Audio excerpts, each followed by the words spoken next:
ഇന്നത്തെ ഞങ്ങളുടെ ഊണിൻ്റെ സ്പെഷ്യൽ പീച്ചിങ്ങ തോരൻ. പീച്ചിങ്ങ തേങ്ങയും മഞ്ഞൾപ്പൊടിയും ഉപ്പും ചെറിയുള്ളിയും ചേർത്ത് കുഴച്ചെടുത്തിട്ട് വറവിട്ടെടുക്കാം, വേവിച്ച് വറ്റിച്ചെടുക്കാം.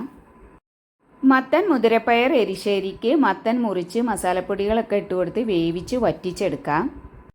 വെന്ത് വന്ന മത്തനിലേക്ക് തേങ്ങ ചതച്ചത് ചേർത്ത് കൊടുക്കാം. ഇന്ന് മീൻ ചെറിയ അയിലക്കുട്ടിയാണ്. മീൻ മസാലകളൊക്കെ ചേർത്ത് വറ്റിച്ചെടുക്കാൻ മസാലകളെല്ലാം കൂടി കുഴച്ചെടുക്കാം. ചതച്ച തേങ്ങ മത്തനിലേക്ക് ചേർത്ത് കൊടുത്തതിന് ശേഷം വേവിച്ചെടുത്ത മുതിരപ്പയർ കൂടി ചേർത്ത് കൊടുക്കാം. പീച്ചക്ക ഉപ്പേരി നന്നായി വെള്ളം വലിയിച്ചെടുക്കാം. വറുത്തെടുത്ത തേങ്ങ മത്തനിലേക്ക് ഇട്ട് കൊടുത്ത് മിക്സാക്കി എടുക്കാം.